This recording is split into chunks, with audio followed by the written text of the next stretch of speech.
ګرانو کتونکو سلامونه کوم. ملک خان شرف اوس تاسو په خدمت کې حاضر دی. ګرانو کتونکو څنګه چې تاسو ته پته ده چې په ضلع 400 کې پشکلاوتي قامي جرګه د تیرو 3 کالو راسي د معاشرتي برایو په ضد باندې اواز راپورته کوي.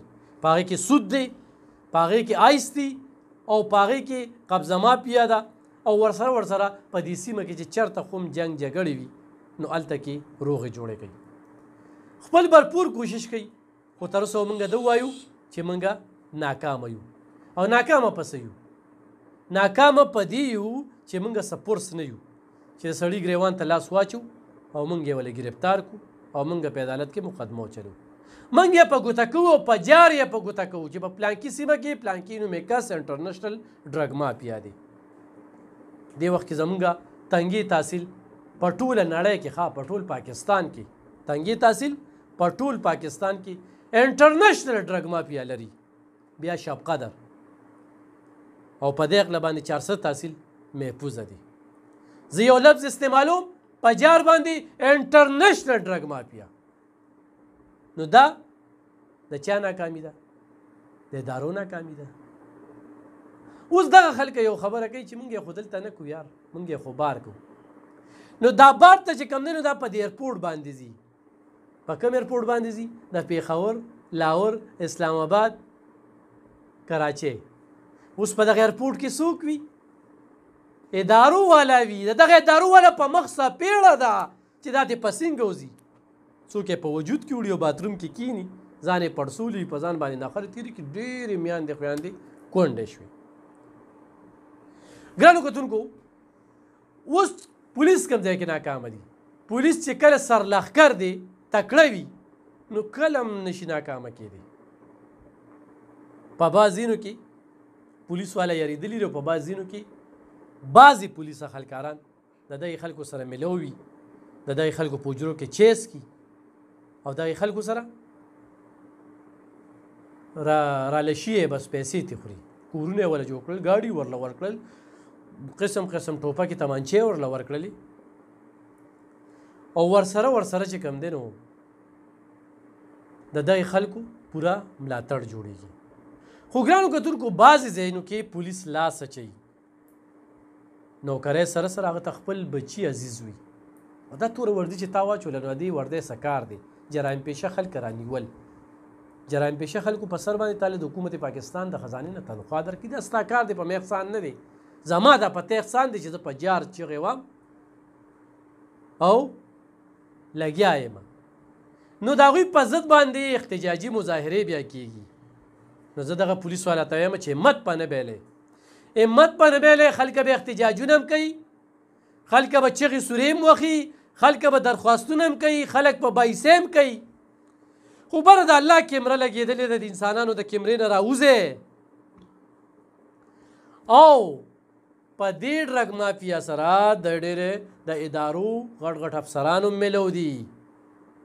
نو دې وخت کې آرمي چیف صاحب تاسو ته خلک د خیرو په شکل کې ګوري په دې ملک کې څنګه چې د ډالر مافیا په ضد باندې یا شوګر مافیا په ضد باندې دا کم کمپین روان دی.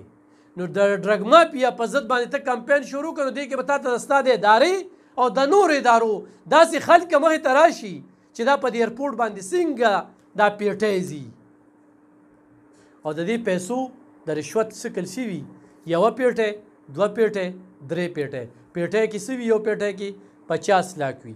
داسې په دې قسمه چې کوم دی نو دا رشوت وي.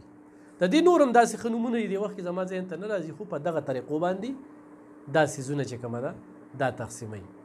نو ګرانو کتونکو نن چې د پولیس خلاف څوک هم مظاهرې کوي نو ګورئ دې کې ډېر سهولتکار وي، په پولیس باندې پرشر اچولو کوشش کوي.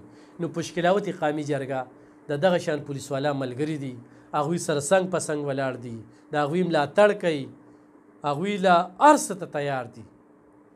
دې وخت کې ګرانو کتونکو پشکلاوتي قامي جرګه تنظیمونه مات شوي دي، نوې تنظیمونه جوړېږي، په تنګي کې هم جوړېږي، په شب قدر کې هم جوړېږي، په 400 تحصیل کې هم جوړېږي او په ضلع کې هم جوړېږي. مقصد یې نه ووټ دی او نه نوټ دی.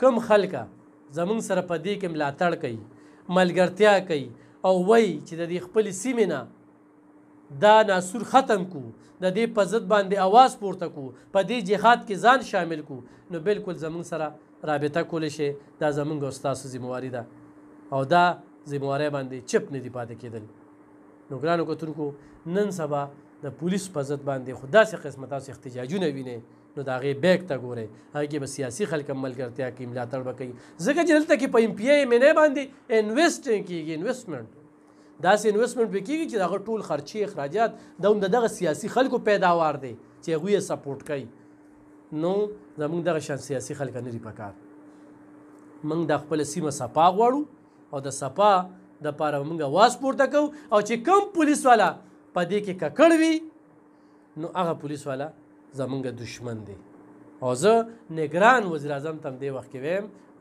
انورالحق کاکړ صاحب چې دې وخت کې په بعضې څیزونو کې ته ککړې نو د دې په ضد باندې خو اواز پورته کړه یو ډرګ مافیا چې راګیر کړه دا ایم اف قرضه دله ختمولی شي په موږ دا قرض ختمېدی شي او زموږ د روپۍ قیمت او موږ ته ارزاني راتلی شي ولې نه غواړئ تاسو غواړئ نه چې قام په ترقۍ وي تاسو ته دا خوشحالي وي چې قام څومره ذلیل او خوار وي او چغې وخي نو تاسو خوشحالېږئ نو الله پاک مو شرموه چې کم سیاسي خلک دې ملک سره دوکه کوي کم بیروکریټ دې ملک سره دوکه کوي نو یا الله مونږ خو ډېر کمزوري یو په چغو سرو ځان لم القوچ که خبرې م نوري خدای تی د سمندر د ځناورو د کبانو خوراک کړي او تی ذلیل او خوار کړي په دې دنیا باندې مو شرمه په آخرت یې مو شرمه خیرې کولی شو ټول قام ته ځان چې په دې باندې امین ووایي او دې ملک سره چې چا هم دوکه کړې ده ذلیل او خوار دی ذلیل او خوار دی او ذلیل او خوار دی چې چا هم دوکه کړې ده نو دې وخت کې چې د قام سره کومه دوکه کېږي کوم پراټ کېږي نو